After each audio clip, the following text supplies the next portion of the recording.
नमस्कार बंधुरा आबार एकटी नतून पर्वे शानवी कुकिंग ब्लगे आपनादेर सबाइके स्वागत जानाई। आज आमी आपनादेर संगे किभाबे बाड़ीतेई खूब सहजेई बाटारस्कच आइसक्रीम बानानो जाय सेटाई शेयर करब। तार जोन्नो एखाने आमी बेश कयेकटा छोटो एलाच निये नियेछि। एलाचेर दानागुलो बेर करे सेगुलो गुड़िये नेब। आर एखाने नियेछि 2 चामच मतो गुঁড়ো दूध আর লাগছে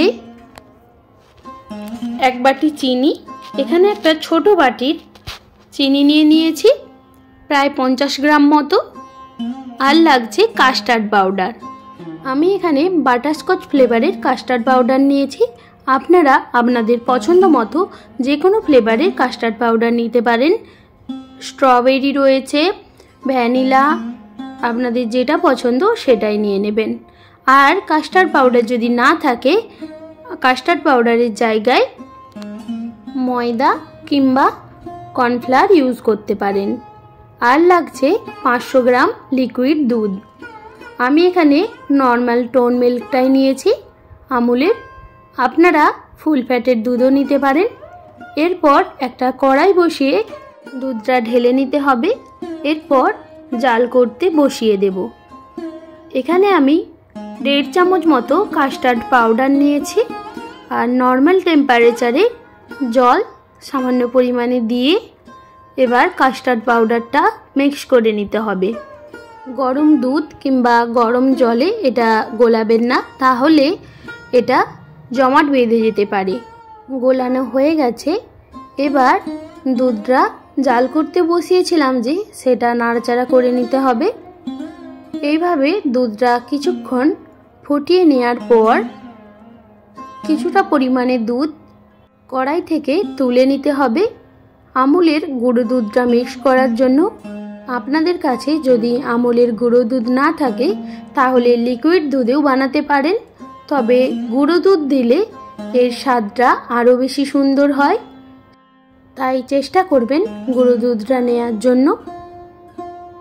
ভালোভাবে দুধটা জাল করে নেওয়ার পর যে দুধটা তুলে রেখেছিলাম তার সঙ্গে গুঁড়ো দুধটা মিক্স করে নিয়ে দুধের সঙ্গে মিশিয়ে আবারও এইভাবে নাড়াচাড়া করে যেতে হবে। 2 মিনিট মতো ভালো করে নাড়াচাড়া করে নেওয়ার পর দিয়ে দিতে হবে বাটিয়ে গুলিয়ে রাখা কাস্টার্ড পাউডার। কাস্টার্ড পাউডার দিয়ে আবারও ভালো করে নাড়াচাড়া করে যেতে হবে, না হলে দুধটা জমাট বেঁধে যেতে পারে। এটা দেওয়ার পর কিছুক্ষণ ফোটালেই দেখবেন দুধের গাঢ়ত্বটা অনেকটাই বেড়ে গেছে, দুধটা অনেকটাই ঘন হতে শুরু হয়েছে। এই সময় এলাচের দানাগুলো বের করে গুঁড়িয়ে রেখেছিলাম সেটা দিয়ে দিতে হবে। আর দিয়ে দিতে হবে চিনি। আপনারা যদি মিষ্টির পরিমাণটা কম রাখতে চান তাহলে চিনির পরিমাণটা কমিয়ে দেবেন। আবারও ভালো করে সব কিছু একসঙ্গে মিক্স করে নাড়াচাড়া করে নিতে হবে। এইভাবে দুধটা আরেকটু ঘন করে নেব যাতে আইসক্রিমগুলো আরও বেশি ক্রিমি হয়। কাস্টার্ড পাউডার দেওয়ার পর দেখবেন দুধের কালারটাও চেঞ্জ হয়ে গেছে, একটা সুন্দর ক্রিমি কালার চলে এসেছে। আর দুধের থেকে একটা মিষ্টি সুগন্ধ আসবে। এইভাবে 2 থেকে 4 মিনিট পর্যন্ত ভালো করে ফুটিয়ে নেওয়ার পর দেখুন দুধটা একেবারে অনেকটাই গাঢ় হয়ে গেছে। এর থেকে আর বেশি ফোটাবো না। গ্যাসের ফ্লেমটা বন্ধ করে এবার এটা ঠান্ডা করে নিতে হবে। খুব ভালো করে ঠান্ডা করা হয়ে গেছে। আমি পাখার নিচে খুব ভালো করে ঠান্ডা করে নিয়েছি। এবার এই রকম কয়েকটা আইসক্রিমের স্ট্যান্ড নিয়েছি, তাতে যে লিকুইড আইসক্রিমের ব্যাটারটা রেডি করেছি সেগুলো সব ঢেলে নেব। আপনাদের কাছে যদি এই রকম আইসক্রিমের স্ট্যান্ড না থাকে তাহলে ছোট যে চায়ের কাপগুলো হয় সেগুলোতেও ঢেলে ঠান্ডা করে জমাতে পারেন। আর সেটাও যদি না থাকে তাহলে নর্মাল কাপে আইসক্রিমের ব্যাটারটা ঢেলে ঠান্ডা করে জমিয়ে নেবেন। তারপর স্লাইস স্লাইসভাবে কেটে পরিবারের সবাইয়ের কাছে পরিবেশন করুন। সবাই খেয়ে খুশি হয়ে যাবে। এই গরমে বাটারস্কচ ফ্লেভারের আইসক্রিম কথা বলতে বলতে আমি আইসক্রিম স্ট্যান্ডের মধ্যে ব্যাটারটা ঢেলে নিচ্ছি। একইভাবে আমি আরেকটা আইসক্রিমের স্ট্যান্ড নিয়েছিলাম, সেটাতেও ব্যাটারটা ঢেলে দেব। তারপর 5 থেকে 6 ঘন্টা মতো ডিপ ফ্রিজে এটা রেখে দিতে হবে, তাহলেই রেডি হয়ে যাবে বাটারস্কচ ফ্লেভারে আইসক্রিম।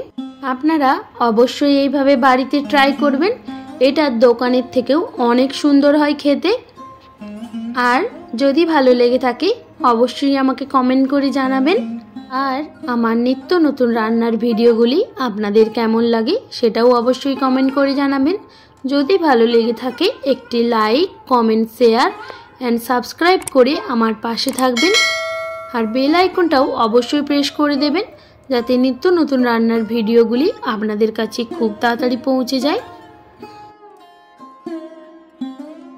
ফিরে আসলাম 8 ঘন্টা পর। আমি এটা রাত্রে বানিয়েছিলাম আর সকালে আপনাদেরকে দেখিয়ে দেব আইসক্রিমটা কেমন হয়েছে।